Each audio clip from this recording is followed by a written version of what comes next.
Hello' everyone, মই মৌচুমীয়ে আজি এটা নতুন ৰেচিপি ভিডিঅ' লৈ পেলাই আগবাঢ়িছোঁ। এয়া দেখিছেনে, এয়া মাছ কেইটামান লৈছোঁ। আমি সদায়ে কি কৰোঁ, মহিলাসকলে বিশেষকৈ নিজৰ ভাল লগাখিনি বনাই খাবলৈ এলাহ কৰোঁ। সদায় ফেমিলিৰ কথাই ভাবিয়েই হওক বা নাইবা ল'ৰা ছোৱালীৰ কথা ভাবিয়েই হওক, সিহঁতৰ পচন্দ মতেই খোৱাবিলাক বনোৱা হয়। আমাৰ যে নিজস্ব কিবা এটা ভাল লগা বস্তু থাকে, সেইটো আমি সদায় পিছলৈ ঠেলি থওঁ। কিন্তু আজি মোৰ খাবলৈ মন গৈ থকা বস্তুটো বনাবলৈ লৈছোঁ। যিহেতু মাছ অনা দেখিলোঁ, সেইকাৰণে ভাবিলোঁ কি আজি মই ভাল লগা ধৰণে বনাই খাওঁ, মোৰ যিটো ভাল লাগে। সেইকাৰণে মই আজি সৰিয়হত দিয়া মাছ বনাম। এয়া মাছকেইটা মই ইয়াতে দি লৈছোঁ কেৰাহীটোতে, যিহেতু এইটোতে বনাম। আৰু এয়া মই একদম বগা সৰিয়হ, আদা আৰু নহৰু আৰু দুটা দিছোঁ কেঁচা জলকীয়া দি পেলাই মিক্সিত হেৰি কৰি লৈছোঁ। এইখিনি ইয়াত দি দিম। এইখিনি ইয়াত দি দিলোঁ।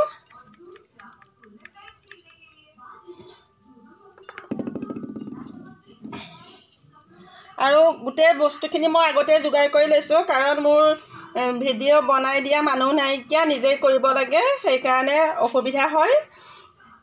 এয়া মই দুটা বিলাহী, সৰু চাইজৰ কিন্তু লোকেল বিলাহী হয়, মিহিকৈ কাটি লৈছোঁ। এটা পিঁয়াজ মিহিকৈ কাটি লৈছোঁ। দুটাটো এইখিনি সৰিয়হখিনিত দিয়াই আছিলে জলকীয়া, সেইকাৰণে মই এই 4টা কেঁচা জলকীয়া এনেকৈ ফালি লৈছোঁ। আৰু ইয়াতে এতিয়া মই প্ৰথমতে নিমখ আৰু হালধি দিম।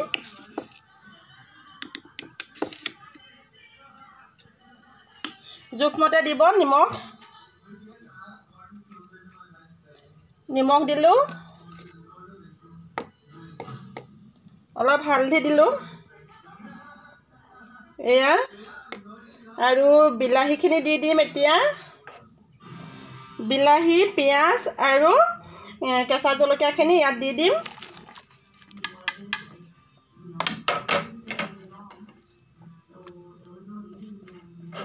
এই সৰিয়হখিনি পিছোঁতেই ইমানেই ধুনীয়া গোন্ধ ওলাইছে নহয়, কেনেকুৱা লাগিছে, বহুত ধুনীয়া গোন্ধ ওলাইছে। আৰু এই গোন্ধটো পিছলৈকে থাকে, এই সৰিয়হৰ গোন্ধটো, সেইকাৰণেই এনেকৈ বনোৱা মাছৰ হেৰিটো ভাল লাগে। গৰম তেলত যদি ভাজি দিয়া হয়, তেতিয়াহ'লে এইটো গোন্ধ নোলায়। এটা হাতেৰে ভিডিঅ' কৰিছোঁ আৰু দি আছোঁ, সেইকাৰণে এয়া অলপ মিঠাতেল দি দিছোঁ, কেঁচা মিঠাতেল। এতিয়া মই এইখিনি হাতেৰে খুব ধুনীয়াকৈ সানি লওঁ। এইটো এতিয়া মই গেছত বহাই দিলোঁ, আৰু এইটো কমত দি পেলাই, চিমত দি পেলাই বনাব লাগিব, যিহেতু ভাপত সিজিব লাগিব। আৰু মই কণ্টেইনাৰটো আউখালি পেলাই অকণমান পানী দি দিছোঁ। এয়া এনেকৈ সিজিবলৈ দিম, চিমত কৰি দিম আৰু ঢাকন দি দিম, মাজে মাজে লৰাই থাকিব লাগিব।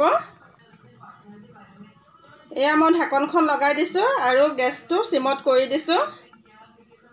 20 মিনিটমান লাগিব সিজোতে, চিমত দিয়া হৈছে যিহেতু।